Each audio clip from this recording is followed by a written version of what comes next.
Hi, everyone. Good morning, good afternoon, good evening, depending on where you're joining us from today. My name is Adeze, and I am a co-founder, Chief Growth and Product Manager at FarmSpeak, and I happen to be your moderator for this session. So officially, I'm welcoming everyone to this panelist session organized by FarmSpeak Technology.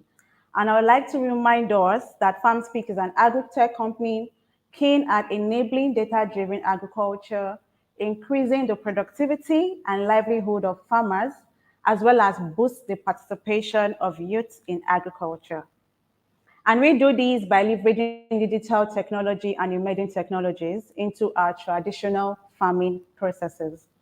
FarmSpeak offers both hardware and software devices, services to farmers. I will urge us to actually check our social media platforms, IG, LinkedIn, Facebook, Twitter, join our WhatsApp and Telegram community. Um, so we have the farm camera that can help farmers with security. We have PenKeep, which is our flagship product, which is an IoT remote sensing device that mitigates the high rate of poultry mortality caused by unfavorable weather condition. It helps you monitor and regulate your pen environment in real time. We have FS Manager, which is a decision making platform that helps you keep record of your operations, track your inventory, anything on management, market linkage, and can even help you diagnose your poultry diseases in real time. We also have webinars where we train farmers, just like the one you're having right now. But this time around, it's not just for farmers. We are targeting the youth today. And then finally, we have the agent system, where you as a youth watching us today, can actually benefit from our program and our products. So moving on, that's a brief about FarmSpeak. Once again, welcome. Thank you for being part of this session today. The month of August is actually known as a month where we celebrate globally International Youth Day. It's usually celebrated in the month of August, as I said, and the theme for this year was Green Skills for Youth Towards a Sustainable World.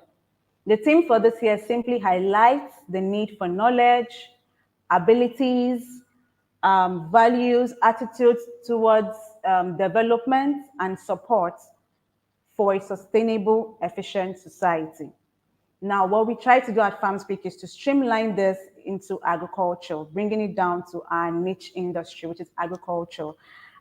We all know that the prosperity of Africa lies in the youth. There is no food, no nation, no farmer, no food. So this is a very important conversation we'll be having today. So it is with great excitement that I host this session today with industry leaders in the ecosystem. Like these people, they know their onions. They know their onions, and we are so much proud of them and the work that they do. So they'll be here to share their stories and give us insights on strategies and how we can better engage more in sustainable agricultural practices and agri-tech entrepreneurship. So without further ado, let's dive into the business of today as we have powerful line-up panelists.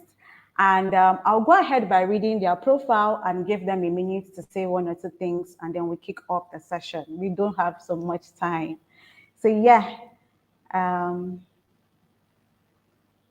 on to read their status, their bio rather. So I have here Onoja Dekie, the co-founder of Vandek Agro Services Limited. He is a stalwart in the realm of agriculture, armed with a Bachelor of Agriculture degree in crop and soil from the University of Agriculture, Makurdi, now Joseph Sawan Takwa University, Makurdi. He has honed his expertise over 6 years in the sector. Currently, Dekie holds the position of Deputy Team Lead at Deco Group, an agricultural company, where his responsibilities encompasses the production of cassava and soybean for processing and exports. His dedication to enhancing agricultural practices has led him to significant roles, showcasing his commitment to innovation and growth. A prominent member of the Agricultural Society of Nigeria, Dekie's impact has gone beyond his current role. His past achievements include serving as a supply chain coordinator of the USAID IITA Feed the Future Nigeria Integrated Agriculture activity. His involvement in the Market Systems Committee and the Facilitation Centers Management Committee of the activity underscores his dedication to fostering robust agricultural ecosystem. Onoja Dekie's journey exemplifies a dedication to excellence in agriculture with a rich academic background and hands-on experience. He continues to steer the industry towards innovation and sustainability and prosperity. So, with all of this, please, welcome Mr. Onoja Dekie. Please, can you unmute yourself and say one or two things to the audience today?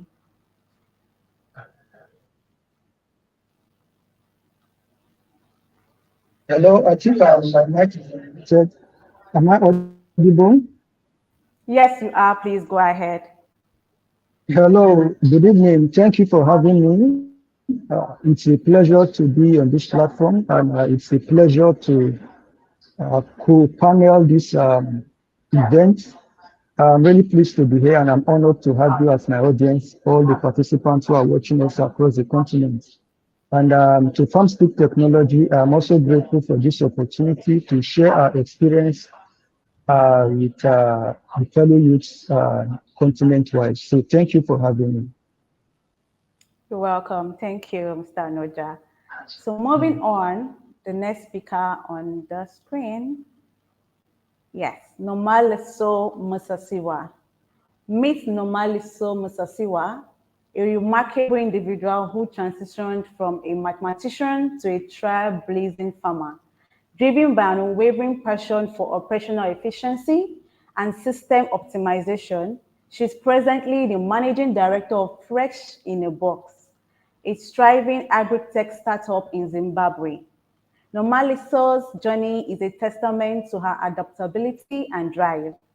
A self-taught farmer, she successfully managed a 10-acre horticulture farm, showcasing her prowess in transforming the theory into practice. Her collaboration prowess shines through as she engages with a vast network of over 3,000 smallholder farmers in the horticultural domain. Their collective efforts consistently yield high-quality produce, catering to both local and international markets. Beyond Zimbabwe's borders, Nomaliso has extended her impact to South Africa, connecting with a network of 464 farmers and envisioning a comprehensive expansion of Fresh in the Box reach.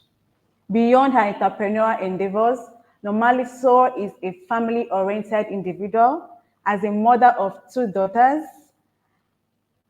stepmother to 3, and a devoted wife, she balances her personal and professional commitments with finesse. Nomaliso's influence isn't limited to the field. She's deeply committed to gender equality and active participation in Zimbabwe and Africa's growth and prosperity. Her collaboration extends to organizations such as the Federation of Youth Farmers Club of Zimbabwe and the Demeter Agricultural Coalition Africa. Recognized for her outstanding contribution, Nomaliso has earned several awards in the agricultural sector. Her journey from mathematics to farming exemplifies her determination to make lasting impacts in transforming agriculture, supporting her country's progress and contributing to African development as a whole. Wonderful. Please unmute and let's hear a word from you, Nomaliso. Hi, everyone. Thank you for having me. The joys of being a mom, a farmer, and an entrepreneur, I have to attend some of these events with kids. But I'm looking forward to having this conversation. And thank you for having me on. And I'm celebrating Youth Day with you guys in West Africa. Thank you so much. Thank you.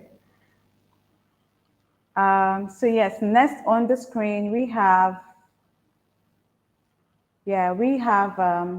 Peter Mwango Meina, In the heart of Nakuru, Kenya, a hub of innovation and creativity strives under the leadership of Peter Mwangumena, a visionary co-founder, chief technology officer of Plutus Innovation Company Limited. With a passion to revolutionize the agricultural and industrial sectors through cutting-edge machinery, Peter's journey is a testament to the power of engineering and innovation in transforming traditional industries. Peter's educational foundation was laid at the Technical University of Kenya, Nairobi, where he earned a bachelor's degree in mechanical and mechatronics engineering. This rigorous academic journey equipped him with the essential skills and knowledge needed to explore the intricate relationship between mechanics and electronics, setting the stage for his career in innovation. Peter's passion for emerging technology and machinery gave birth to Plutus Innovation Company Limited. As a co-founder, he spearheads the company's mission to address challenges in agriculture and industry. He's a specialist in computer-aided design, computer-aided manufacturing, programming, product design, and development. Under Peter's leadership, Plutus Innovation Company Limited has become a beacon of innovation in Nakuru, Kenya. The company's machinery is transforming traditional agricultural and industrial practices, significantly improving productivity and sustainability.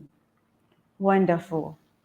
Please, can we say a huge welcome to Peter? Peter, please unmute yourself and just say a word or two. Thank you.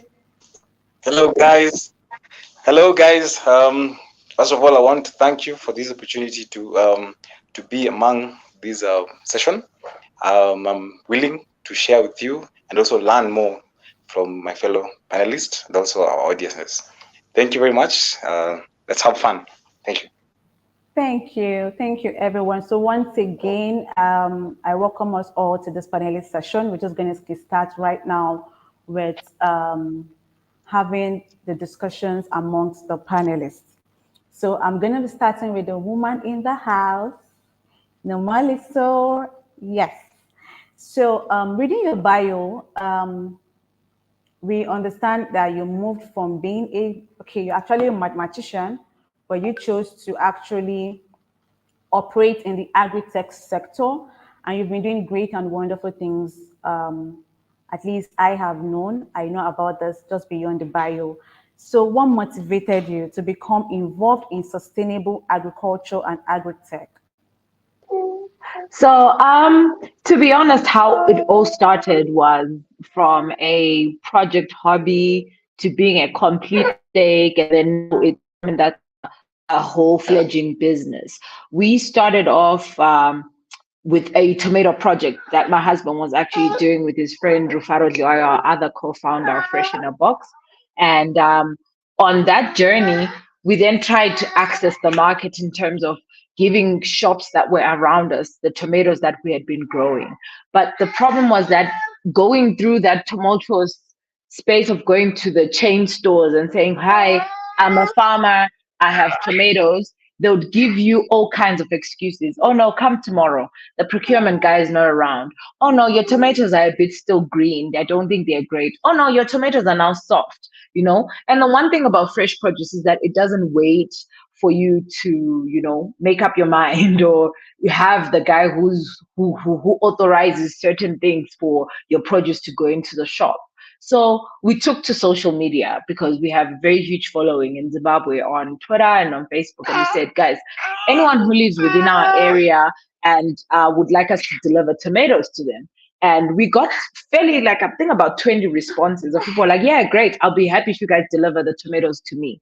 But not only did we get those people that were willing to buy from us, we also got people that were like, hey, listen, I've got a patch of lettuce that I actually planted, and I don't know what to do with it, and the shops are not taking. Someone's like, hey, listen, I planted some baby marrows. They're now as big as courgettes, and I don't know what to also do with it. Somebody came and said carrots. So sooner or later, we then were like, okay, let's check in with our customers that were already going to pay for our tomatoes. And we asked them, would you guys mind if we brought you more lettuce, baby marrows, and carrots? They're like, no, sure. Happy days to do that. How much would it be? And then we billed them because everyone else had their price.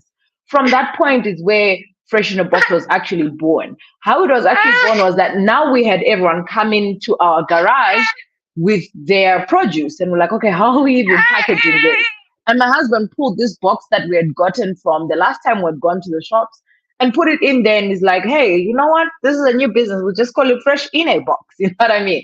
And that's how it was born. But the actual tech around Fresh in a Box, how do we sell? How do we actually maintain? How do we aggregate farmers? And how do we teach farmers to become efficient farmers, people that are going to produce great quality in great quantities and consistently? Was a series of learnings during that journey, right? And leveraging on technology, like having to build an e-commerce platform. E-commerce platform, number one, that responds to the Zimbabwean market in terms of payment gateways. It's something that wasn't there when we started 5 years ago, right? And so everything else that has to do with payment gateways in Zimbabwe right now is literally built on the test and the ideas of Fresh in a Box, right? Moving along from the e-commerce platforms to logistics partners, how we've contributed at least about 80% to open maps in as far as mapping the capital city of Harare now. It's easier to move in Harare than it was 5 years ago on Google Maps, right? And that's because we had to work with so many people, develop an app where we would leverage things like what 3 words that can literally give you 3 randomized words of the 1 square meter that you're standing at, right? And so all of those things were a culmination to what makes Fresh in a Box was a series of mistakes, a series of problems that required agile solutions, and we had to build them for ourselves in the process of running the business of Fresh in a Box. So here I am today as a mathematician, still loving efficacy. None of the solutions were done because, it's a great idea. It was supposed to solve our own problems. And the beauty of it all is that we found out that we're not the only ones with that kind of a problem. There's many of us. So to date, we've worked with about 3,000 farmers in Zimbabwe. And in South Africa, currently, we have a network of about 554 farmers to date. I know when I sent you my profile, I think it was there at 400, but yeah, that's where we are now. Wonderful. A very great one, and that's inspiring. Well done. Um, moving on, aside the challenges you had or you faced while trying to market your tomatoes to the store owners, being in the agri-tech space itself as an agri-techpreneur, what are the challenges you have faced in general? Let's say the top challenges. I don't want to peg a number to it. The top challenges you have faced, and how have you been able to mitigate these challenges as an agri-techpreneur? Okay, so for me, the biggest challenges that we face now, and I'll say face then and then now, then speak about the now. The challenges that we faced then were more about the stability of our economy, right?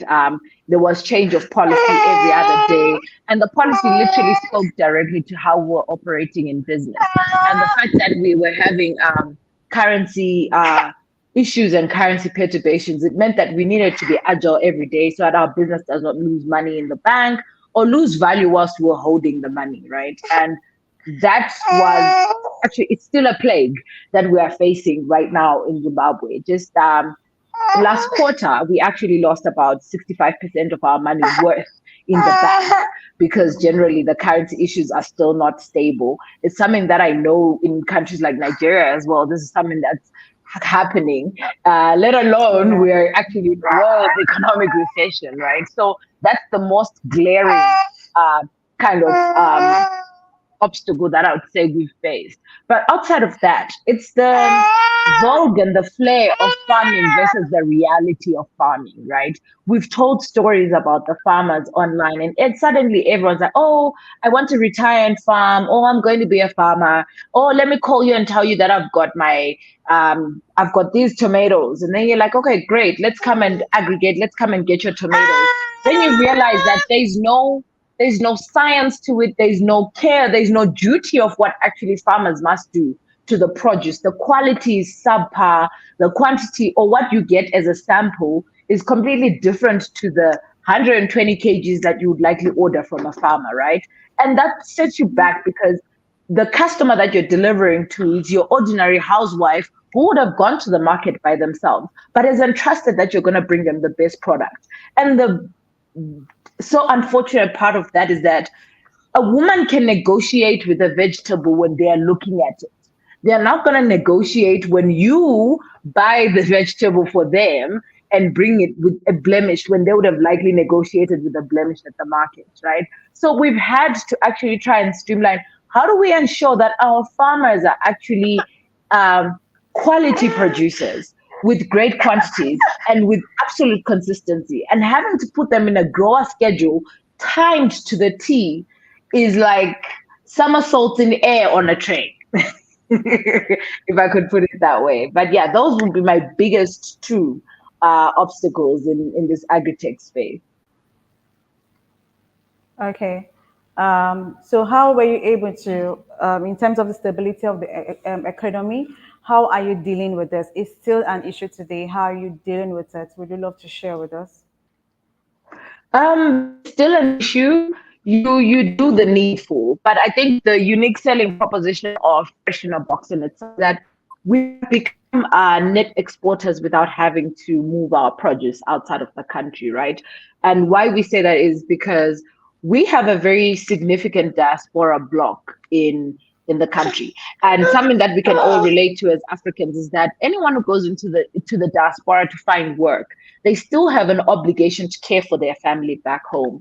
And we see that with most of the Zimbabweans. So we have managed to sell to them that we will deliver your fresh produce, your groceries, your meat, and everything else to your parents or to your family's doorstep with very little glitches in how you're going to purchase, because they use our platform and they pay with their payment methods outside of the country. And that has allowed us to have, a dual way of maintaining foreign currency and local currency and weather through the storm as we go about it. Great. Thank you so much. Thank you. Thank you for that. That's awesome. Peter, moving on to you. Kindly unmute, please. Hi, Peter. Can you hear me? Yeah, sure. So just kindly unmute your mic. Unmute your mic, Peter. Yes, it's unmuted. Can you hear me? Okay, yeah, good, great, wonderful. Okay. Yeah, so Peter, how did Pluto's innovation, how did you find yourself in Pluto's innovation, being a mechanical engineer, and you now solving problems in the agricultural ecosystem? At least I've met you in person. I've seen what you've done. I've seen what you guys have built, and it is a wonderful innovation. And I'm happy to know that you guys have even launched new products in the market, in the Kenya market. So let us know everything we need to know about Plutus technology and how did you find your way to this industry? Thank you very much. So, guys, my name is Wangipin. I'm from Kenya. I'm the co-founder TO of a company, innovation company. So this is an innovation and production company that is responsible for making machinery, agricultural machineries, as well as other industrial machinery. Basically, what we do in the agricultural space is to make machinery that are able to control the temperatures and conditions for rearing and taking care of poultry farming. So maybe if a quick one, I can tell how product innovation came to be. Way back after I finished my university, I was I've completed my BSc, and I'm in need of getting some money. So the quickest way was to find some chicks, keep them, and make sure they've grown into adulthood and sell them. Unfortunately, I didn't know what I was getting myself into.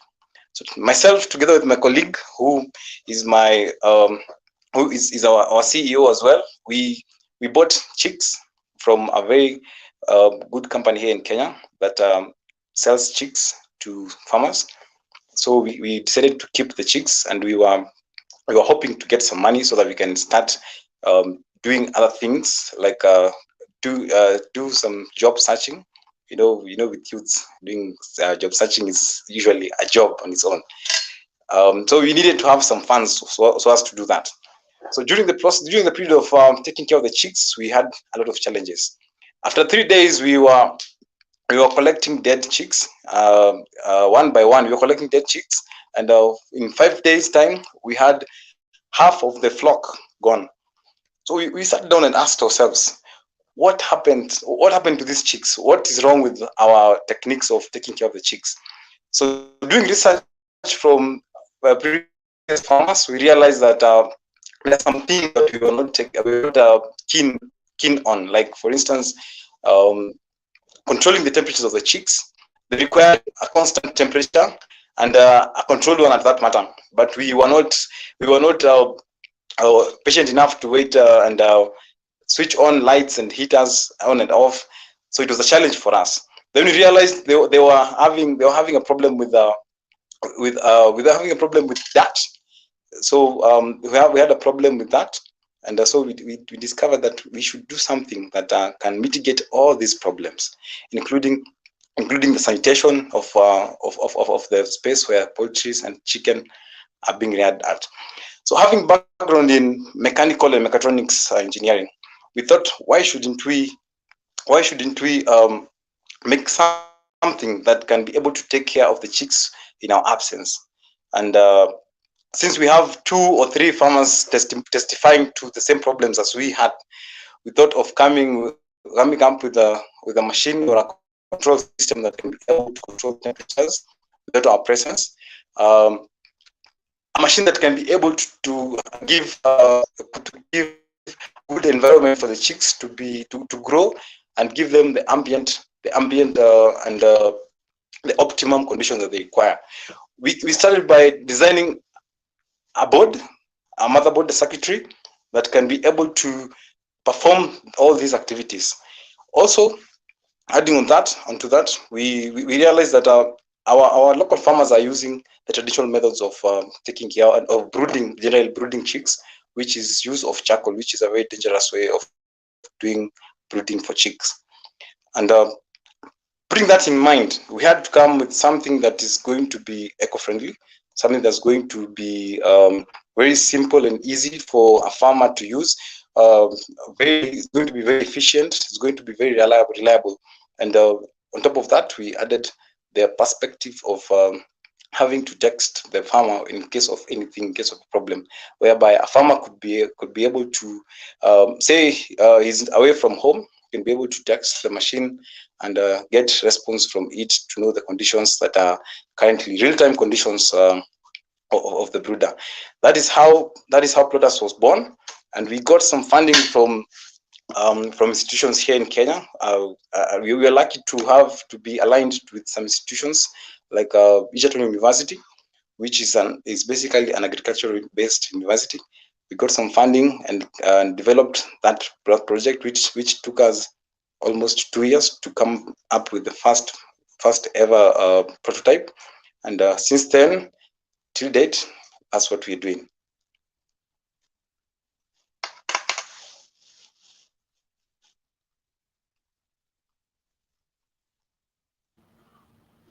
Great, wonderful, Peter. So you can see that you can have healthy competitors in the industry. Basically, Floater's innovation is just doing the same thing FarmSpeak is doing. And Sure. if you can see that there is a need for us to save the poultry industry. I usually tell people so much when they ask me, "Oh, why poultry? Why poultry?" Poultry is one of the cheapest, not even one of. Poultry is the cheapest source of protein and one of the most essential source of protein. So it's not just giving you protein; it is cheap. And we all know that in Africa, the poverty rate keeps increasing year in, year out. And this is an industry that if it collapses, we will be causing a huge millions in the African, but in Africa, in African countries, because we won't be able to battle poultry deficiency, which is called kwashiorkor, or I don't know what they call that, but I know it's called kwashiorkor in our local language here. It is going to be really bad. And as it even stands right now, um, about half of our population, from reports from nutrition deficiency, states that we have half of our population currently being protein deficient. Our kids, our pregnant mothers, our lactating mothers, and it's a huge issue. This is why when I saw that we have somebody in Kenya doing this and fighting this, I was really, really, really elated. Well done, Peter. I'm so proud of you. I can say this all over and all over again. Well done. Good job. Thank you very much. Thank you Um, very much. so what are the challenges? I know I have been in the space. I am still here. FanSpeak is still doing this. I know we've had challenges, but I would love to Yes. hear from you.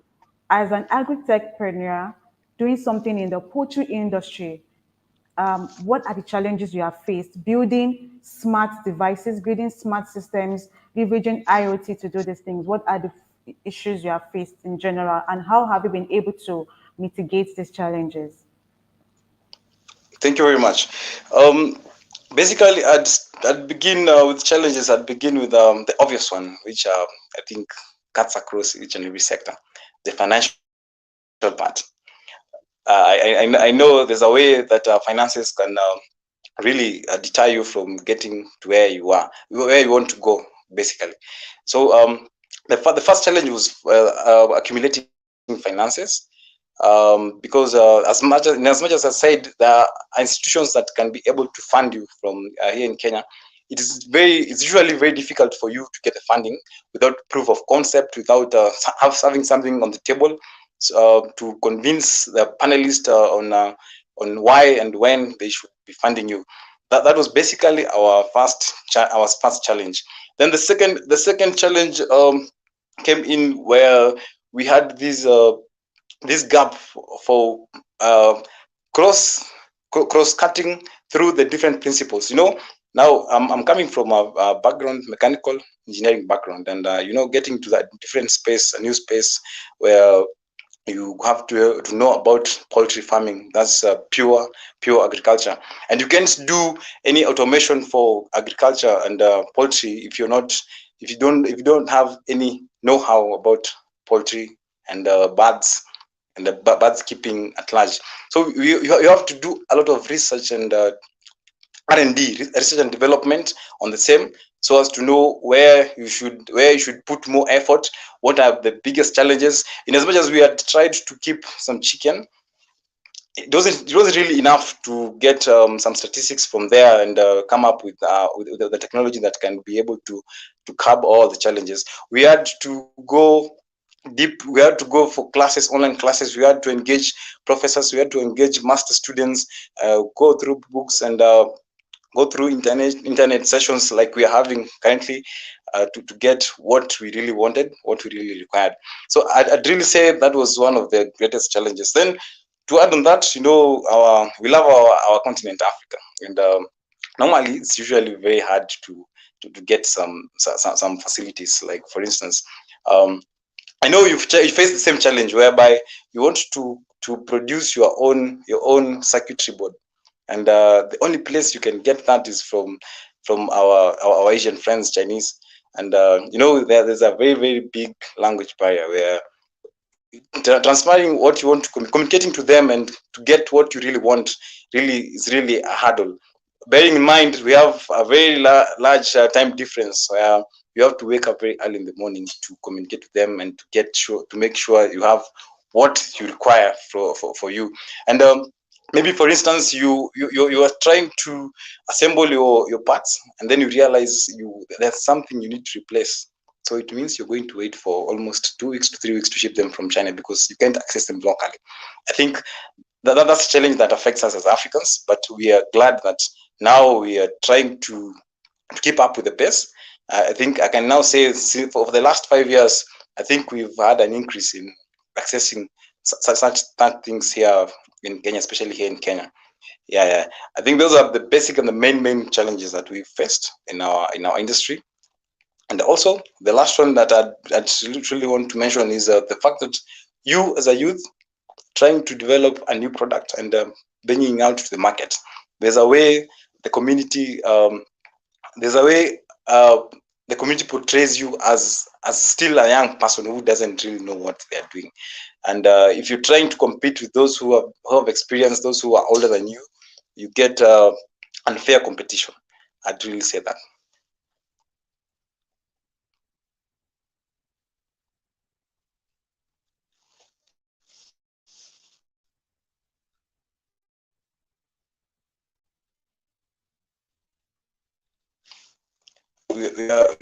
Daisy, sorry, we can't hear you. You're muted. Can you please unmute? Oh, sorry. Yes. So I would say, yes, these challenges are actually not new, especially for IoT systems. But the good news is I'm happy you're able to mitigate these challenges and, a step at a time, and then we get there. Well done, Peter. Yes, yes, yes. Very good. Yes, yes. Yes. Thank you very much. So moving on to Mr. Anaja. Mr. Anaja, please can you unmute? Great. Thank you. I Good to hope you have can you hear here. me. All right. Perfect. Thank We you. can. Thank you. So, what does Vandek Agro Services do? And from your bio, we noticed that you actually have a background in crop and soil already. Now, this is me bringing it down to, I know during my days, you hardly see people who want to study agriculture. Um, a few people that I've seen said they want to go for maybe for courses like medicine, and maybe they didn't meet up with the cutoff marks, and then they found themselves in this faculty. For you, was it just what you wanted to study, and or you found yourself there? Thank you. I would say for most youths, because of media depiction of agriculture as a primitive profession, where you see farmers with hoe, they are dirty, they are aged, toiling the soil. I think this tend to make the youths to be disinterested in agriculture. This were the image I had of agriculture as well. I grew up in an urban area, so I didn't know anything about farming. I didn't know how yam is produced. I didn't know anything about tillage except the fruits we buy from the market. We see mango trees here and there. We see bananas and oranges. So we knew where those came from. Beyond that, we could see weeds around our houses. We weed them some of the times, and that's all. I knew nothing of maize except the crops that we buy in the market and consume and all of that. So getting into the agricultural check sector wasn't a thing of passion.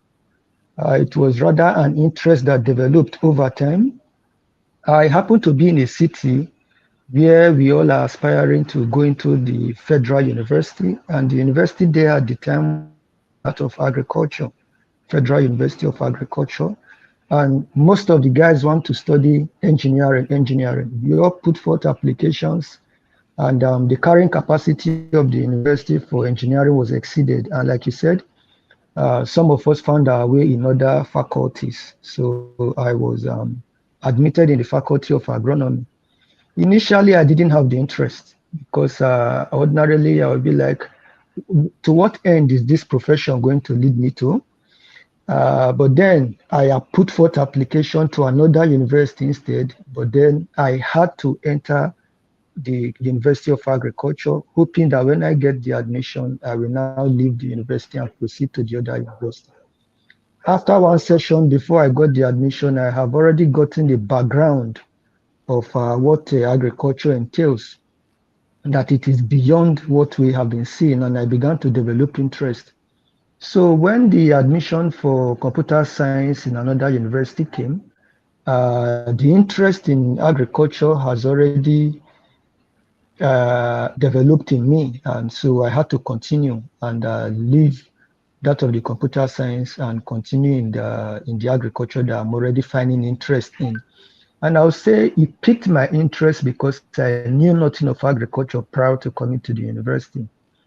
So when you begin to learn things that you had no prior knowledge of, it begins to stimulate your consciousness. And then that was how I began to pick interest in the course. And beyond that, I began to research on it at length beyond what is taught in the classroom, such that before I even left the university, I had already developed interest in setting up my own farm. And I would say the turning point in my career came about when I went for national service. Having garnered the theoretical knowledge from the four walls of the university, I happened to work for a multinational firm, international. Ulamasa then had 2,000 hectares of farm in Kaduna, in the northern part of Nigeria, where we produce soybean and maize. These are the major ingredients in poultry feed. So they use that to produce, they process it into poultry feed and sell across the federation. So their product is a common brand in Nigerian market. You see Ultima feed, you see chicken feed. So while working there, I got to see mechanized operation at its best, how we use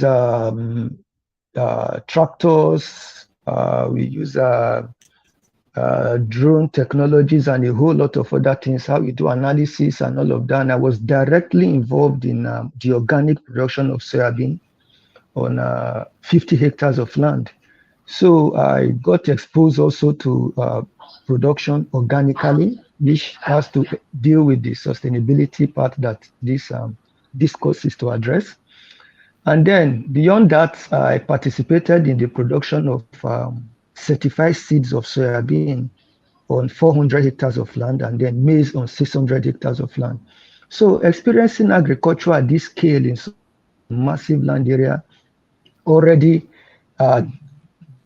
began to make me passionate about the profession, such that when insecurity began to make operations unfavorable in that region, and we had to shut down that department, I couldn't go for another profession, even though I already have skills in ICT. I did data analysis and processing. We collect data from health informatics rather for World Health Systems. They are analyzed and sent for reporting. Is a PEFA form project.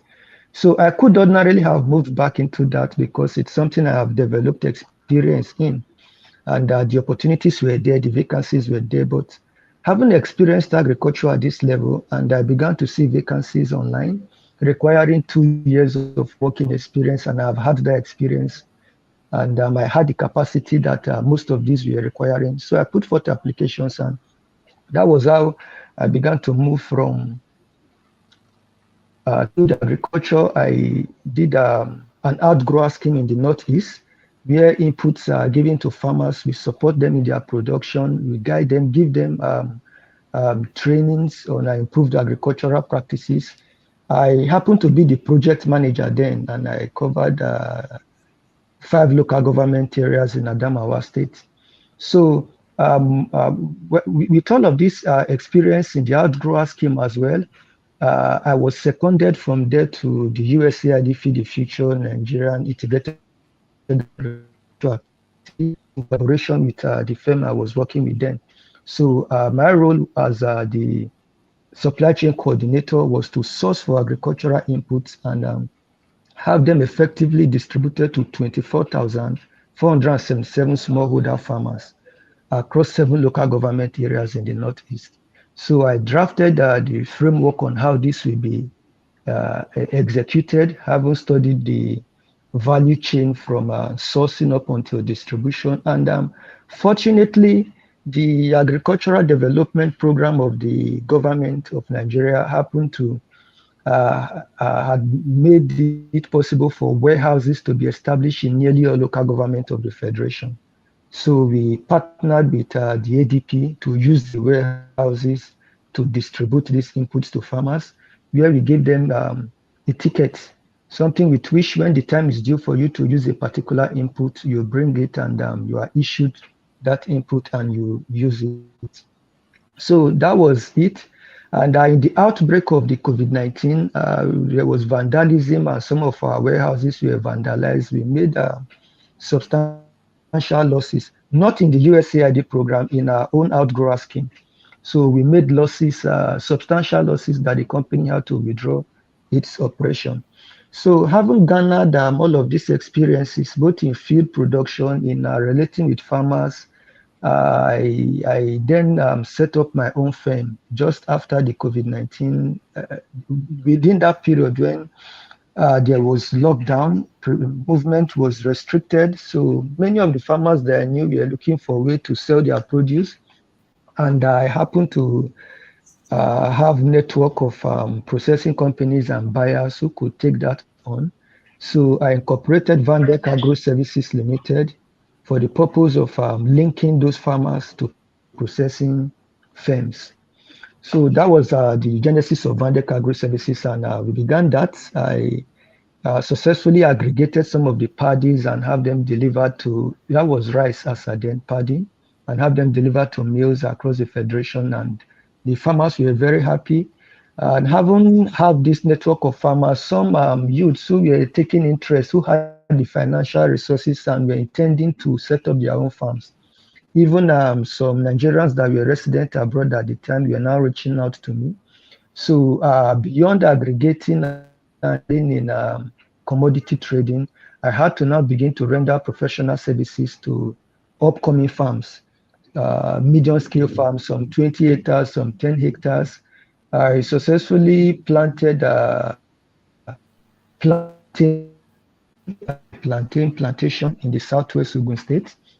I did also in Ibadan, the suburb of Ibadan, in one of the largest cities in Nigeria.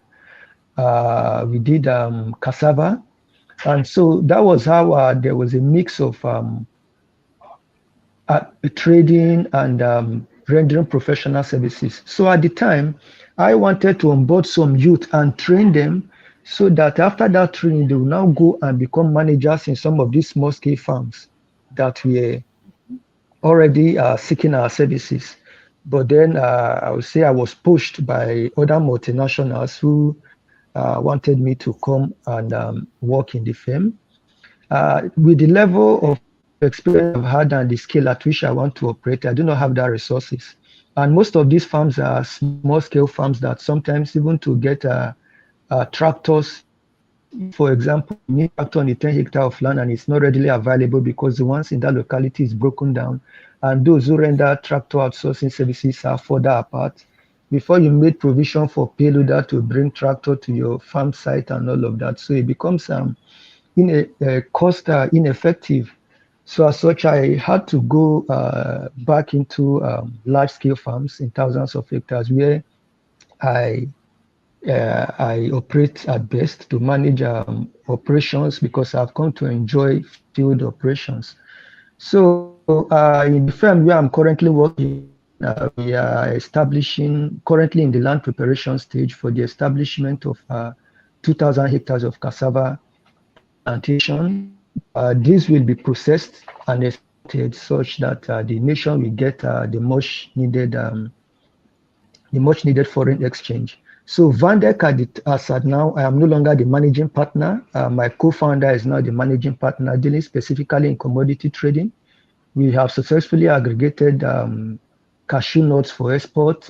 We are also we linked one of the aggregators. Since we have pulled out from aggregation, we linked one of the aggregators to a rice mill, and so far they have entered a contract of 1,300 metric tons of paddy to be supplied. So the only challenge, or the major challenge rather, that I see in commodity trading in Nigeria is the transportation, because some of the producing areas are up north and some of the processing mills are in the down south. So with the cost of logistics and bad road, this tends to hamper the effective processes for conveying paddies from the source of production to the processors. Thank you so Thank much. you. That was really a very huge one. Thank you. Okay, so now, Sanaja, based on what you said, um, I love the fact that you actually you're not one of those who said I grew up loving agriculture. You found your way there, you built the passion, and you're still here and you're still doing great things. Now, in simple ways, how do you think that our educational institution, because I heard people tell me, when I say I study agricultural and environmental engineering, they're like, oh, you found your way there. No, it was actually as a result of an experience. I made a research. I used to have just the same thing Peter explained. My parents used to have poultry farms. That was our major source of income. Until we started losing our beds, we moved from 100 to zero. And it was really bad. It was really a very bad experience for me as a kid growing up. And I wanted to study medicine, but when that issue happened, I decided to make some research, and I realized that the Western world they were treating agriculture as a business. They were treating agriculture as a profession. It wasn't like what we have here, where we feel agriculture is for the poor. You know, I love the way they treated agriculture, and I saw that they brought in technology into their farming systems. And I started asking myself, what is the closest course I can do? Not just being in agriculture, but bringing in the engineering part or technology part into agriculture. And that was what made me realize that there's a course called agriculture and environmental engineering. So for me, I didn't find my way there. I didn't just meet myself there. It was something I fueled myself, and God so kind, I got it. And I've never regretted that decision so far. But now, coming from your angle, and there are a lot of youths just like you who found their way based on their course of study, being moved by the institution or maybe JAM. How can our educational system incorporate technology or technology education into our curriculum? How can we make agriculture attractive to our youth? Just give us like a summary or a brief, and so we understand how our institutions, the government agencies, our bodies can actually make agriculture attractive to our youth. How can we bring in technology, which is an enabler to our traditional farming system? Thank you. I would say culture in the context of the world is the way of life of a people. And then when you say agriculture, beyond the definition of the skill, they say agricultura is land preparation. If I'm just taking it literally, agriculture is more like you're living a life around farming. And this is what the smallholder farmers have been doing. Whether it is profitable or not, it is something that they just keep doing. But rather, what the present youth want to, or rather should be learning, is agribusiness, not agriculture. Everybody wants business. We want to treat agriculture as a profitable venture, not as a way of life. So in the university system, I think the only thing that is lacking in their formal education is that technical know-how, which the students ought to garner before leaving the tertiary institution. I think a deliberate effort should be made for agricultural institutions to have commercial scale farm, not the small scale research farms where students go and they are allocated few plots of land to practice on. Farms should have, universities should have lands in its hundreds of hectares, fully mechanized for students to garner that hands-on experience. When you see something being carried out, like seeing and participating in a team makes you better at it than just studying and researching about it. So when all of this from production stage up until harvesting, the student had a first-hand experience of all of this. On leaving the university, they become very employable, and if not getting the opportunity in the corporate world, they can begin to establish their own farms. But in the situation where they do not have really that experience, field experience, so to say, even when they establish their own farms, they begin to have challenges. For example, somebody may consider 1 hectare of land as a very massive land, primarily because most of the operations is going to carry out manual. Whereas if you have experience in something of 100 hectares, 50 hectares, 200 hectares, by the time you are setting up your own farm, you'll be aspiring for something of that nature. 1 hectare or 2 hectare cannot be fully mechanized, but something of about 5 hectares thereabout can be mechanized. So I think deliberate efforts should be made and policies should be formulated to ensure that learning institutions have a sizable chunk of land for the students to get practical technical know-how experience before graduating from the schools. Thank you. Thank you. Great. Thank you so much. So yeah, moving on to normally. So, can you please unmute? So, yes, you're actually a lady in tech, a woman in tech, and we know that there are very few doing this, and we we need when they say women uplifting women, and we need to always have to encourage ourselves. Now, what do you think are some effective approaches creating a more inclusive and supportive environment? So sorry, Understanding. Ruth, you're breaking up. Can you hear So me? please take that again. Yes, you're breaking up. Please take that up again. Okay, okay, good. So I was saying, as a woman in tech, what do you think are the challenges that can be addressed to create a more inclusive and supportive environment for women who are aspiring to be in the agriculture space as an agri-tech entrepreneur, as an agribusiness entrepreneur, because we know that we have agriculture it should be treated like a child. You have to nurture it like a baby and see it grow. It is not a 1 minute kind of profession. You have to have a lot of patience, and this is a trait that we women have or we mothers have. So how do you think? I know there are a lot of women who are into this, but they get discouraged by these challenges. So how do we address the challenges that would create a more inclusive and supportive environment for women? Um, I think I'll use my experience, and it's from a very small space, but it can be something that can be replicated by bigger corporations, right? The truth of the matter is that agriculture is a woman industry, believe it or not, right? It seems to be more dominated, but I don't understand where that verdict comes from.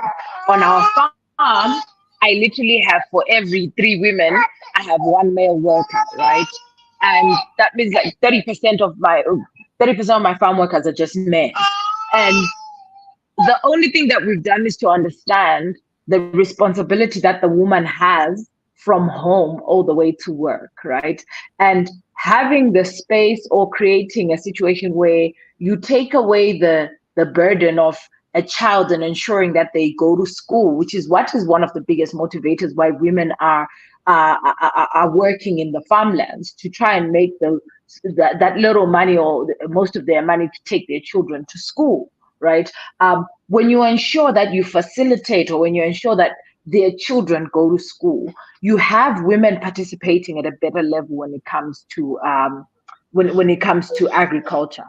But for them to actually learn the science or understand the complexities around farming, such that they're able to participate fully and participate with a high level of quality, you need to ensure that their basic minimum of women is met. That means that the payment on the farmland is something that they can live on. It's a very known trend within Africa that farm workers are the least paid type of worker. Even government institutions will give you a labor regulation in Zimbabwe. It's called, what is it called, that document? It's a document that tells you this month we expect you to pay farm workers this much. It barely is enough to sustain a household, and yet it's expected to be something that's sufficient for a farm worker, right? So it is up to people who are in the positions of decision making to make sure that farm workers are paid very well. Women that are paid very well, there's nothing wrong in the world when women make more money, right? And so women that are paid very well become well incentivized for them to be actually active in any industry. For any industry that you can imagine, why women are in the beauty industry is because it pays well. Why women are in whichever industry you can Tech. count on that women are there. Why women are now even coming up in tech is that it pays well, right? So if we ensure that women are paid well, or everybody within the agricultural space is paid well, we come to a position where there is a system of meritocracy versus a system of rewarding survival, and that way we can ensure that we are sustainably feeding ourselves in Africa. We are sustainably making sure that our children, believe it or not, in 2050, it seems like it's far away, but it's literally 15, 16 years to come. We're about to be about 2.5 billion human beings on just the planet of Africa. Right now, as it stands, the 1.2 billion, we still cannot feed ourselves in an effective way. And the best people to actually carry this charge to make sure that everyone is well fed is women. So giving ourselves that responsibility that we will not double in size and still be unable to feed our children or our children's children should be the biggest motivator in why we should be in agriculture. Should we also be in conversations around policy, around mechanization, around the conversations around how do we make sure that we create valuable solutions in tech, valuable solutions in engineering, valuable solutions in the science field? Where are we still following traditional ways of keeping seed for the next harvest? Or do we leverage the new technology of hybrid seeds that actually can fight against disease pressure, can fight against pest pressure in a way that we can actually produce high quantities of food, So I think there's a lot of incentive for women to actually be involved in agriculture. So in summary, we should be able to be paid very well for women, both women and men, but women should be paid very well within the agricultural space, making sure and ensuring that one of the life aspirations for every woman is that their child goes through school. If you can facilitate that, the child goes to school and the woman is more focused on the work at hand. And lastly, just having the reminder that we are going to double in size in the next 15 or so years. It will be our responsibility to feed our children, and feeding anyone in the world is the responsibility of a farmer. Great. Oh, God. I hope you're just taking notes because I've been jotting and jotting and jotting. Please keep your questions coming. I'm seeing a lot of questions here. We'll try as much as possible to answer the ones we because we're actually running out of time. If there's anything you need to part is that by 2030, 2015, they'll need more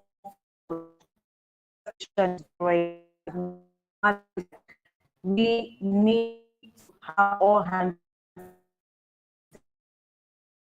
the enabling environment for them to produce so that we will have a very wonderful experience here on earth, because no farmer, no food, no life. Good one. Check.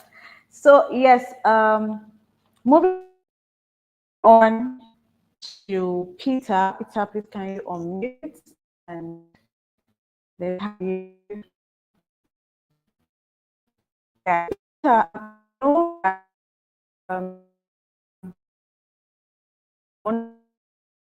I'm receiving you from my end in a glitch experience. I can't hear quite well.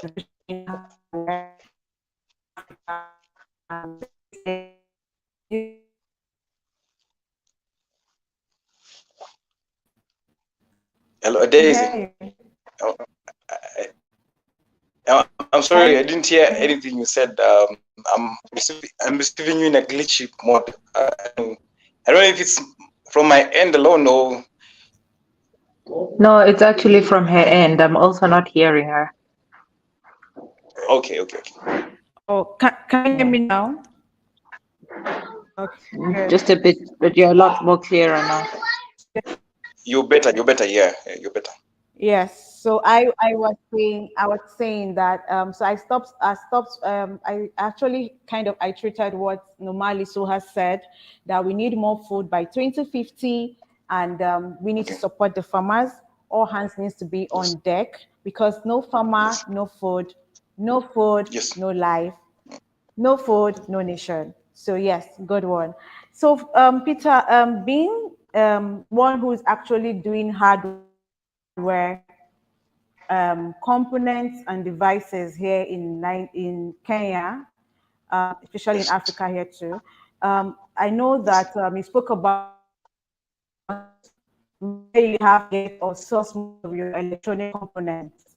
So my question is, for an aspiring agri-tech entrepreneur who would want to venture into hardware devices, how can such collaborations or how can collaborations enhance the learning experience of young people and provide practical opportunities for them to contribute to a sustainable agriculture?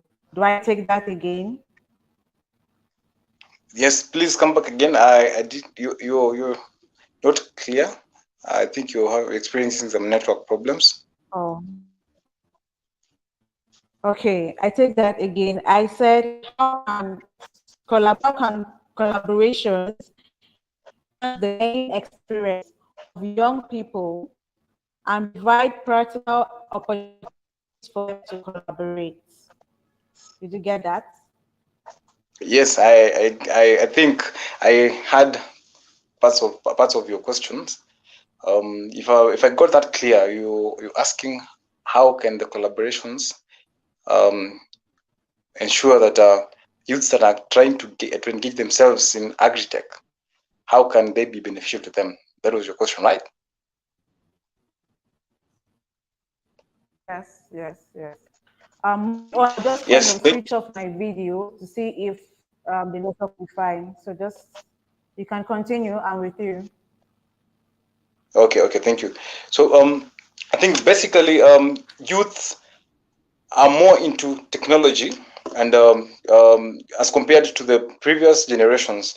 Um, uh, just as my colleague from Nigeria said, if you're trying to engage youths in agriculture, if you want to lure them into agriculture, then you need to bring across what actually youths can comfortably relate with, not just telling them how agriculture is about um, the ways the medieval ways of doing agriculture, where you take horse and go to the farm and you have to tie yourself up to get the produce.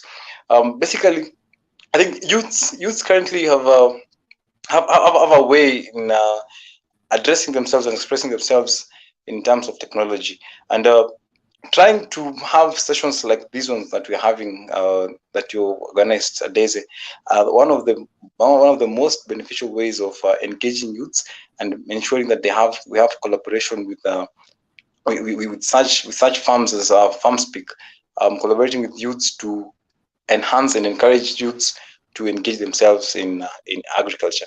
Like for instance, myself, I had tried to do farming the traditional way, and I didn't know there can be a new way of doing agriculture that is at least not backdated as our forefathers and our fathers did farming before.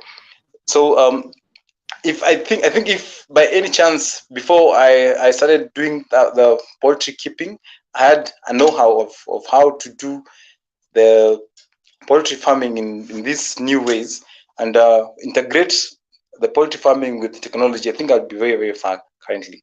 I think such collaborations are very essential for the youths. And yeah, that's what I can say.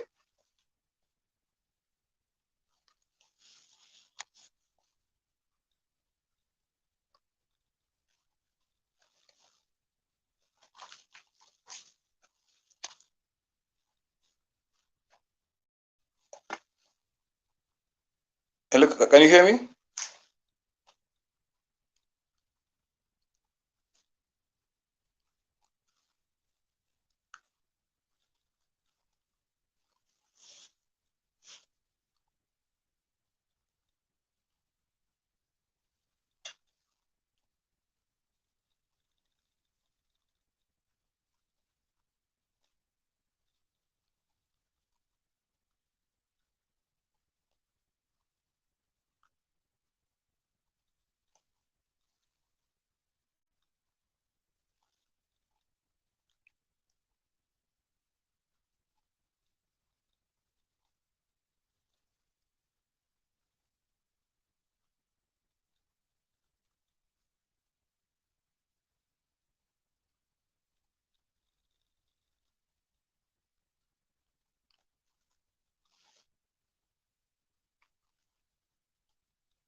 So sorry, I had a network glitch. One of the infrastructural issues we are facing here. Hi Peter, can you hear me? Hello, Daisy. I can hear you clearly, loud and clear. Yes. Good. So sorry, I had network glitch. Um, please conversation. I lost you when you were trying to explain your own view of the question. Can you hear me, Daisy? I think you still have a problem with your network. Yes, I can hear you. I I can can hear change. you properly. I can hear you. I can hear you. Yes, you're clear. Yeah, you're clear. You're I now can hear clear. you. Just go Come up again ahead. with the Go question. ahead with the question, the Yes. answer. Oh yes. As I was saying, basically, I think the collaboration with collaborating with the sectors where technology is involved in agriculture, I think um, it can be very important and very advantageous for the youths, because youths, as we all know, want to associate and relate with technology, and in one way or another, youths know how to utilize technology way better than our previous generations. So I think integrating technology with agriculture is a way of transforming and redefining the narrative of having agriculture as things of the medieval ages. With emerging technologies, we have we have ventures whereby we are we are advocating for organic farming, we're advocating for sustainable farming, we're advocating for smart farming, we're advocating for things that can really relate well with the youths. I know, at least I know, the organic farming has a lot of agri-tech involved in it. For us who are in the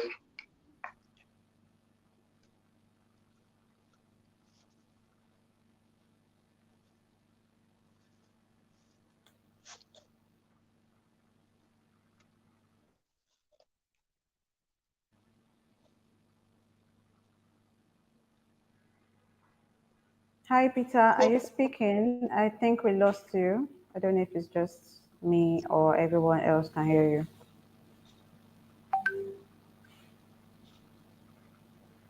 Peter, we can't hear you. We can't hear you, Peter. We can't hear you. can you hear me now? Yes, perfect. We can. Yes, please. Oh, thank you. At what point did you stop hearing me? So I'm not sure. Maybe I can Where you said, continue. where you're trying to say, um, we who are in the agri-tech space are actually trying to bring in technology to do sustainable solutions. That's why I got Oh muted. yes. Oh yes. That's what I was saying. So I think collaborating and engaging youths in doing agri-tech and involving themselves in engaging themselves in agri-tech can be a very beneficial thing to not only the agricultural world, but also a society at large.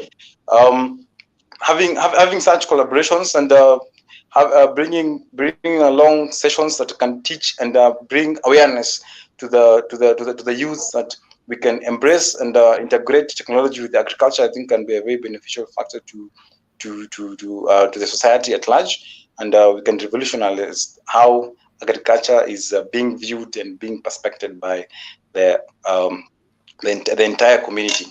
I think yeah, that's the way to go. Good, wonderful. Yes. Thank you so much for that. Thank you. Moving on to Normaleso. Yes. So, when you were speaking, you made mention of how you leveraged social media to mitigate the challenges you had at the initial start um, of selling your tomatoes. Now, the question here is, what role can social media and online platforms play in connecting with and educating young individuals about the significance of a sustainable agriculture or significance of green agriculture. What role can social media and online platforms play in connecting with and educating young individuals about the significance of green agriculture based on your experience?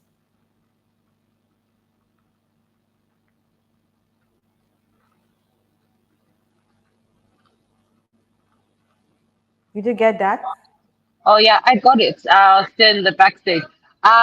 So I think the biggest thing that we did with agriculture was that we started to tell the story of the farmer, right? We didn't say, oh, yeah, here is food. We spoke about how is a carrot grown in the field? Who is growing your carrot? And why should you care about how your food is grown?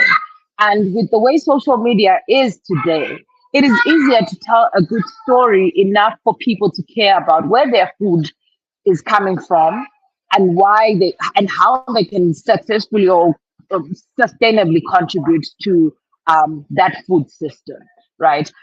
Telling the story of agriculture as not a story of struggle and not a story of the poor is probably the best way that we're going to be able to engage young people to join us in this kind of movement, where doing the dirty work is not seen as really dirty work, but it's seen as the money work, doing the necessary work for you to get to that last money. Because, like it or not, every one of us every day wake up to do something that's going to pay the bills. And some of us do it by actually going into the field and working our butts off and waiting the same 90 to 120 days to harvest and then take to market.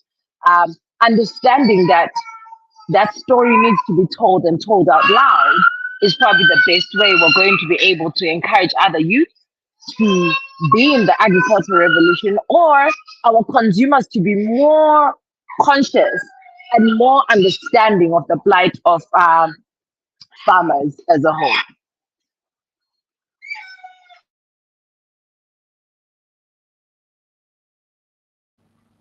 Thank you so Sorry, much you're for that. muted. Yes, thank you. Thank you so much. So, Onoja, can you please unmute? Are you still with us? Or I think he has network issues. Okay, so I have one question here for you, and I think the person can actually wait to let them to get answers from you normally. So she's saying, um, okay, I would love to go into AgriTech. I would love to bring in technology into agriculture. I have basic knowledge of agriculture, but I hear most of the times people saying that agri-tech is demanding for women, and women going into tech are usually more career focused and would have issues settling down. I hear men say a lot of times that most of the women after marriage, most of the women immediately after they get married fall off the agri-tech train. I would love to know how you have been able to balance business, especially in the agri-tech space, and being a mother. So that's for you. Okay, that's a very broad question. I think the best thing that I had is that my husband is also my co-founder. He's one of our co-founders, right? So we've worked at this together. Whilst he focuses a lot on delivering the product and the technology behind it, the science and the technicality around the agriculture is my forte. And understanding that at the end of the day, what makes us families supporting each other's dreams and supporting each other's ideas and career paths has made it quite easier for us to stay in this lane. There will be no time when you don't have to take a break. I remember when I have two daughters. When I had my second daughter, I gave birth, and like 10 days later, from a C-section, I was back in the field. And you may have to take it easy, but unfortunately, it is the reality of farming, right? You have to choose. And if it's your bread and butter, you will wake up, or else you will not have breakfast, right? So, the truth is, I won't say it's passion that should drive you. The responsibility of actually having a family will keep you in the career path that actually serves that responsibility. And so marry the right person. I think people who are always on social media have heard this more than 100 times. If you marry the right person, you are actually able to then have a full career life and have a full family life without having to sacrifice one for the other. Do I think that there's balance? No. Some days I'm a very terrible mom and a great farmer. Some days I'm a very terrible boss and a super mom. Some days I'm a terrible wife and some days I'm a great wife. But in all of those, who's counting if other days are good and other days are not good? That is life in essence, right? So you go through it in that space. At least that's how I've looked at it, and that's how I go through it all the time.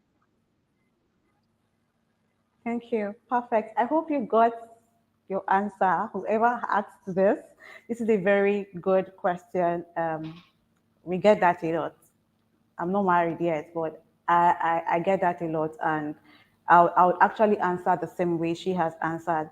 Um, just have the passion, align yourself with the passion, surround yourself with intentional people who is able to walk you through what you actually want to do, people who actually believe in you, people who actually are rooting for you much more than you're even rooting for yourself. Because there are days when your self-confidence will actually be questionable. So align yourself right. Just as she has said, you would definitely have a choice. If it's your bread and butter, you would wake up. So that's the truth. Perfect. Thank you so much for that. Thank you, Normally. So yes, so we have Dickie back on stage. So we have a question here for you, Sadiki, and it says, how can we solve the technology divide, just as you have shared with the experience with smallholder farmers? You made mention of the fact that you had difficulties a bit working with smallholder farmers and you went into large scale. Now we understand that 70% of our farming community are actually made up of smallholder farmers. Now, if we don't carry this set of people along, we would have issues with our food production system. If we agree, you and I know that 70% of the farming community are made up of smallholder farmers.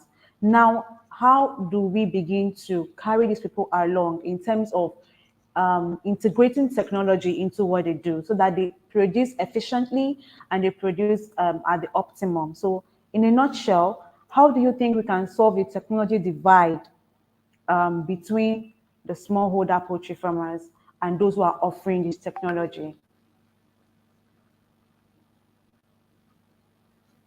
I'm a crop person, so for the smallholder prefer, I would like to digress and rather beam the light No, on it's not just the limited to smallholder. poultry. It is generally smallholder farmers. It Yeah, doesn't have to be okay. poultry.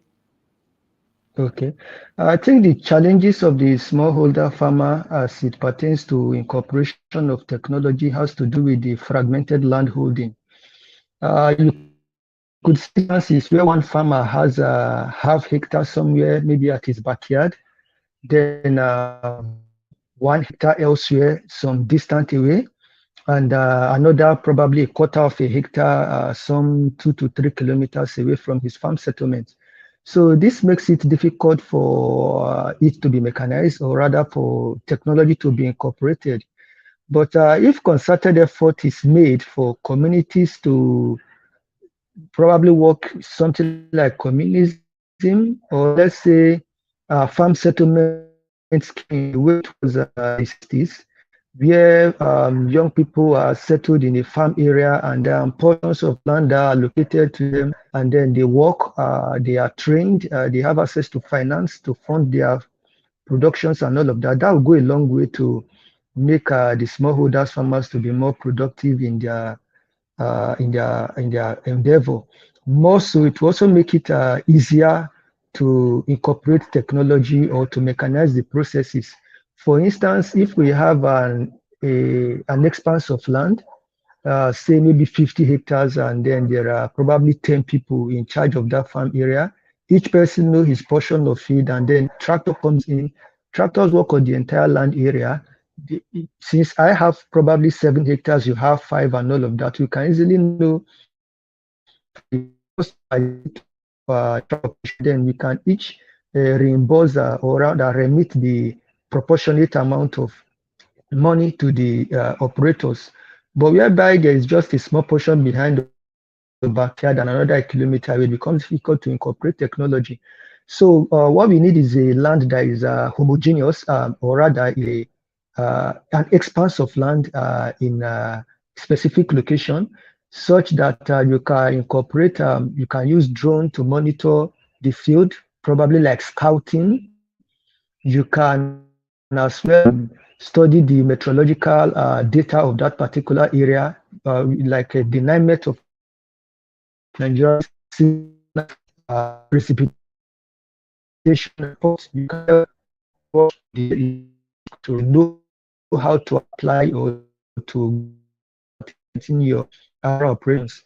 But in the event that this teamwork, this collaboration, which you can get in the farm settlement scheme, isn't there, each farmers are in different locations. Before you can bring them together for training, like training of the farmers, farmer business school, and all of that, it becomes difficult to assess them. But when you can tell these are their localities, this is where they live, and everything is properly planned, I think it's easy to incorporate technology. So what I see as the easiest avenue of mechanizing and technologizing the smallholder farms and making them to be more rewarding, a more rewarding venture is in having them in a scheme like a farm settlement. Yes, I think we have some examples in the Shanghai model. We have some example in the farm settlement scheme of the Southwest in Nigeria, which eventually was scaled to other parts of the country. And even elsewhere in Asia and other places, they also have similar schemes, just that they have different terminologies with which they refer to such scheme. Thank you. Okay, good. You have a question here directly. So since you're just here, let me read that out. So Ibrahim says, based on my experience as a poultry farmer, the challenges associated with poultry farm is really forcefully pulling farmers out of business. And not just poultry, but agri business as a whole. But now my question is, how can agribusinesses be placed attractive to bring in more youth? Because we need more farmers. We need more farmers because agribusiness is a chain of production. Yes. Did you get that? Okay. Yes, thank you. Ibrahim, right? Yes, please. From Ibrahim. Okay. Ibrahim, agriculture or agribusiness is a rewarding venture. I think it is the scale of operations that make it seem less rewarding. Economies of scale plays an important role in making agriculture more productive. Poultry, for instance, if poultry is being operated at a medium scale or to a certain extent, you can mill your own feed yourself, buy the ingredients and mill, and then to an extent the cost of feed is reduced. But in the event where everything is purchased, day-old chick is purchased, the vaccinations and everything. I think most of even these are imported. Some of the vaccinations are vaccines rather are imported. And then the feed also, you buy already processed feed, which is readily available in the market. And then you're operating at a small scale. The margin or the profit that you derive eventually is quite just a fraction of your capital that you invested.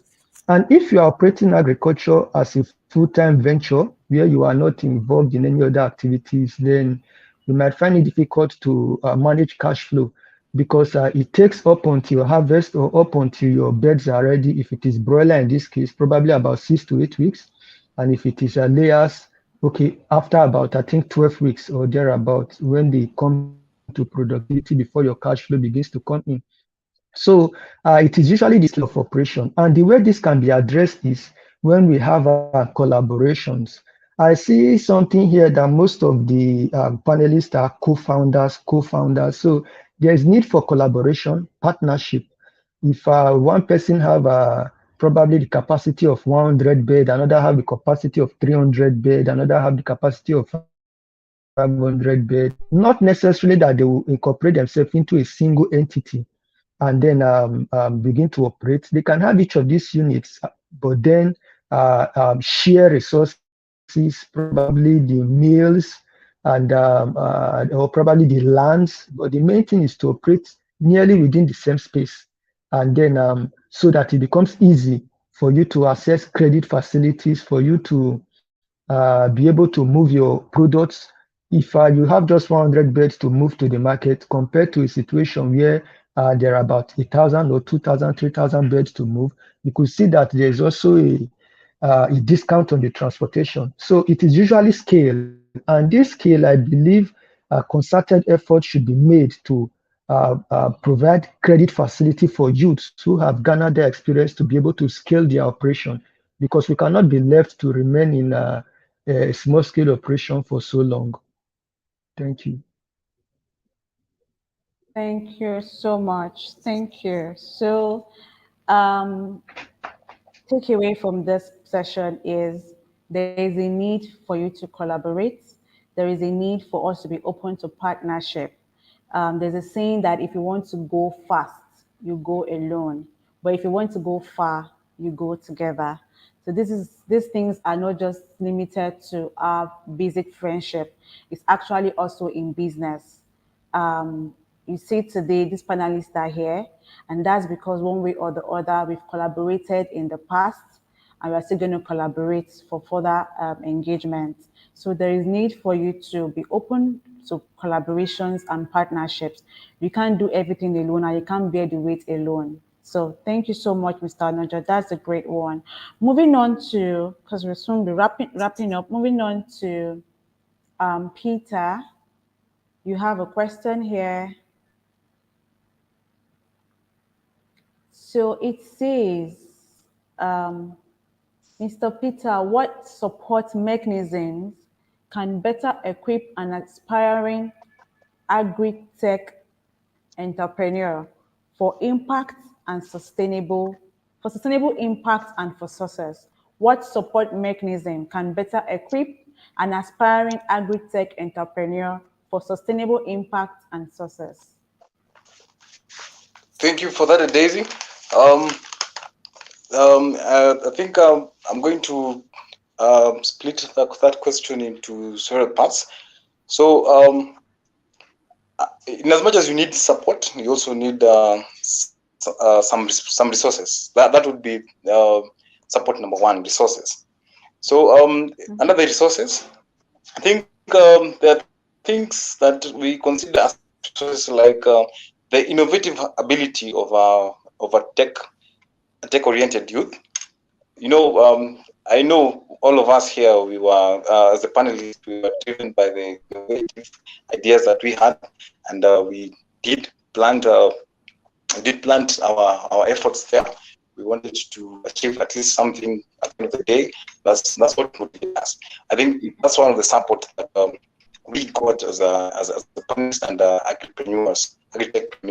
I think we have a mentor. You need to have a mentor. That's a very good support system that can help you as an architect. You identify a certain person who is successful in whatever he's doing and is related to what you want to do. You get mentorship programs from them. You get mentorship programs from them.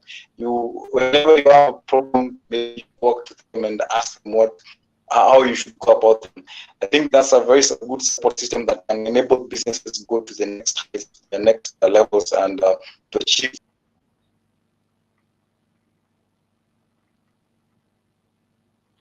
Oh, I think we lost Peter there.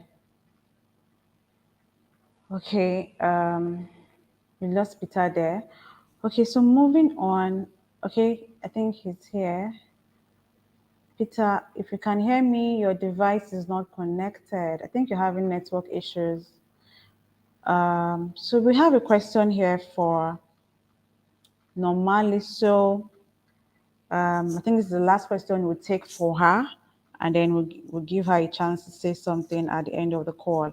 So it says, what enabling environment is of utmost importance for an upcoming agri-tech entrepreneur? What enabling environment is of utmost importance for an upcoming agri-tech entrepreneur? Um, I would say that the most enabling environment that someone should put themselves in is understanding why it's a mindset thing more than anything else. Most of us, or most of the entrepreneurs in the world, who have never been very clear about what problem they were solving, tended to lose their momentum or run out of fuel quicker than most would do, or most of the successful ones would do. And so, if yours was to get man to the moon and use the same rocket over and over again, like Elon Musk, then you have to look like a mad person even when the traction is not met. The unfortunate bit about being African agri-tech entrepreneurs is that we still have to look at how does our technology actually apply to the one group of people who don't necessarily have coverage of the internet or understanding of the technology, which is essentially your farmer base, right? The African farmer in general, at most, has got a WhatsApp feature phone. And that's probably the highest advanced ones. Others have the phones that process a USSD code, right? How do you make sure that you keep solving the problem, even if you want to be in the technology space, but understanding that your solution to the problem must actually meet the problem that you're solving and not necessarily trying to be my husband calls them grantpreneurs. Someone would say, I'm in technology and I'm doing agriculture, but then your traction does not actually respond to the solution that you have developed, or your solution does not respond to the problem that you claim to be solving. I think that would be the most enabling environment that you can do for yourself. Have a very clear mindset about what you're doing. Ensure that you're on the problem that you're solving daily without having to alter anything. Everything else is going to be noise, white noise, filter noise. All of it has to be something that you put to the side and be very clear on that. Otherwise, everything else, like I usually say to my team, money answereth all things, but if you don't know what question to answer, money won't answer it. Great. I love that. Wonderful. That's great. So yes, so you've got, I hope you got your answers.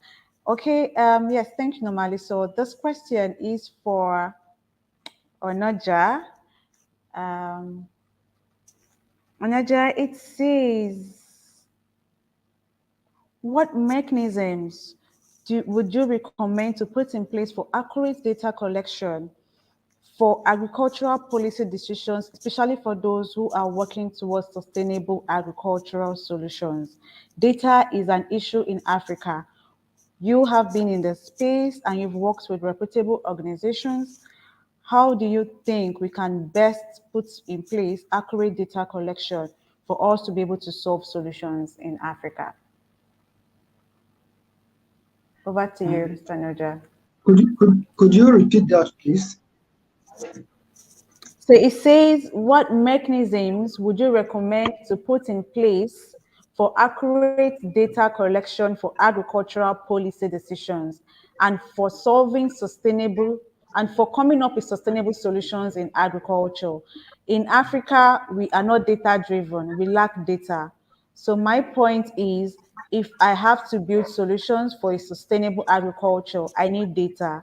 What mechanisms would you recommend to put in place for accurate data collection for agricultural policies? Thank you. Sometimes some of this data may readily be available, but access to it may be limited. I think some high-level research has been carried out, funded by Bill and Melinda Gates Foundation. They have really done a lot in the agricultural space. And then there is the USAID markets too, and a whole lot of other studies have been carried out. There's virtually no aspect of agriculture in Nigeria that have not, certain studies have not been carried out that do not find data. I think there is also this, Department of Agriculture, USDA, I think, or something like that, do get relevant data from there also on Nigeria's commodities. You could know the quantity of produce that is expected at certain times of the year. Even they also research on poultry and a whole lot of other things. The main thing is access to this, and that is where technology comes into play. This data should be made readily available for us or for the anybody who intend to use the data to access. But beyond data that you get from reputable organizations like this, every other data may be lacking in integrity. Probably some research that were carried out for the sake of publication, just to garner of articles for and all of that. Those can be sidelined.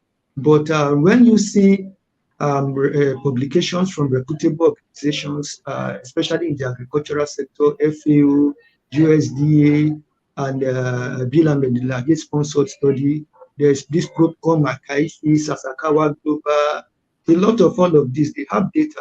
Even for a poultry farmer who wants to know the major poultry off-takers in Nigeria, there are data out there for them, with which you can eventually partner with some of these agricultural poultry processing firms. So you could easily know the major firms that are poultry sector, either for you to get inputs or those who process or those who sell feeds and a whole lot of other things.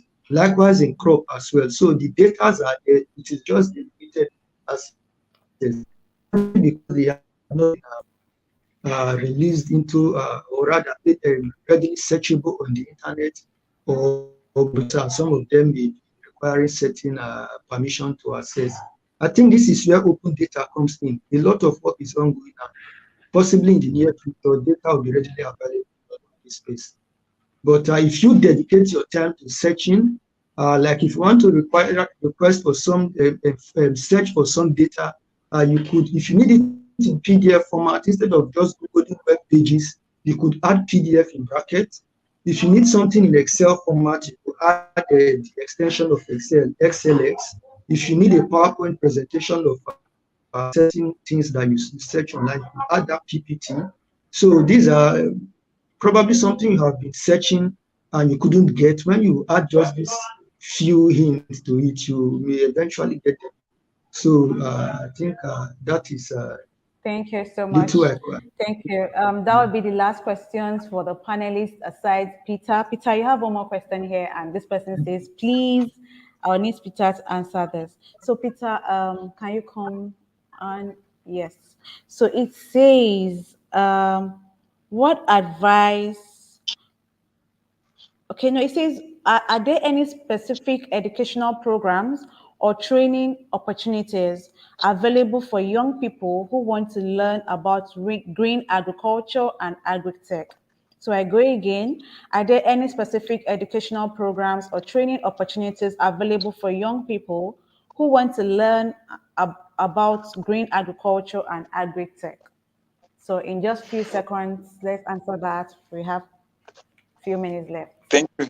Thank you very much for the question. I really don't know where the person who asked that question is from, but I'd share from my end here in Kenya. I think we have various institutions where you can engage yourself and you can get education and knowledge on how to involve and engage in agri-tech business. So here in Kenya, we have various institutions. Personally, I had to sit in one of them. As I said, we collaborated with the university, Egerton University, where they were offering such services. So from where the person who asked that question is, I think maybe what he or she should do is do research and see whether institutions from the local institutions that are available around him if can really offer those classes and teachings. Also, you can utilize online. I think Daisy asked previously how we can engage social media platforms to advocate for agri-tech entrepreneurs, especially for the youth. I think if there's a lot of content in the internet, where if you want whatever information you need, you can get them from maybe YouTube. YouTube has a lot of knowledge on that. You can get some websites that are really into agri-tech and are really talking about how to engage yourself in agri-tech and technologies. But more or less, I think the best thing you can do when it comes to agri-tech, I know the way I do things, in as much as my company is is well related and well similar to Adaise's farm speak. I know we have similar solutions, but I know you Yeah. did your own research from your own way, and from my end, I did research on my own. So I'd advise you to do a lot of research, a lot of research and development, and I can promise you it's going to work on how you want it to be. Yes, thank you. Yes, thank you so much. To Yes, add to that, you should be open to internship, and a lot of us want, when you say internship, I know there are a lot of responsibilities and want to go into paid internship, but a lot of time, there are greater things you'd have to get. I would always say money, it's not the most valuable asset. Relationship is the yeah, most true. valuable asset. Yes, true. The gift Very of true. man is the most valuable asset. There are times where money won't even give you the knowledge you need, or it won't take you far, but people will. So be open to Yeah. internship, be open to volunteering, be open to partnership.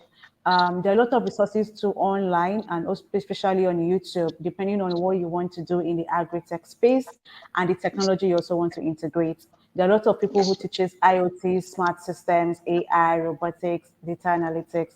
Just learn, yes, and then when you learn, look for a place for you to now integrate what you have learned and have a hands-on project. So thank you so much. yes, yes. Quick one. Final, Just, final. just, I can hear you. Go just a quick ahead. one. To add on what you were saying, I think the best platform if you want to do automation and just to be specific to do automation is online. Like personally, from my personal experience, I learned everything that I do in as much as programming and uh, uh, circuit development and design online. I just followed a certain page and did a lot of research on the same page, and I think it helped me develop the circuits and the programming. I think that can be a very good platform to kickstart your agri-tech entrepreneurship. Yes, thank you. Exactly. Thank you so much, Yeah. Peter. Peter, before you go, what Yes. advice do you have for young individuals interested Yes. in pursuing a career in agri-tech entrepreneurship and Yes. sustainable agriculture? Yes. In one word, Basically, or in one sentence, rather, what would be your advice in one sentence? so I'm going to make this a parting shot as well. I think just like my colleague said, Nomalisa is she mentioned something about it's projected that in the next by 2050 we'll have a world population of about 9.6 billion people. So that Yes. means that the necessity and the need for food is going to increase as well. So I think if you try to go into the agri-tech sector, you will never go wrong with it, because at any given time, that's the one thing that will be always consumed. If you if you go back during the pandemic period, I think we stopped using a lot of things, but one thing remained constant: food, food. So if you're trying to venture into agri-tech business, agri-tech entrepreneurship, that's the way to go. And just be passionate, be patient, be persistent, and don't give up. Have a heart of a lion, and things are going to be good. Thank you. Thank you so much. Yes. Um, Onaja, as a parting word today, in a sentence, what advice do you have for young individuals interested in pursuing a career in agri-tech entrepreneurship and sustainable agriculture? You mentioned, internship is very critical because you cannot apply what you have not learned. And beyond learning, probably reading online or probably the education that you have gotten from the four walls of the university or certain courses you might have participated in, there's that need for a hands-on experience, that real life demonstration of what you have learned. And if you can do this beyond the scale that you want to operate at, then you will be better off at what you do. If, say, you are a poultry farmer, a small scale poultry farmer, there's need to garner a level of experience from the larger farms so that when you are operating, you have a projection of where you want to grow to.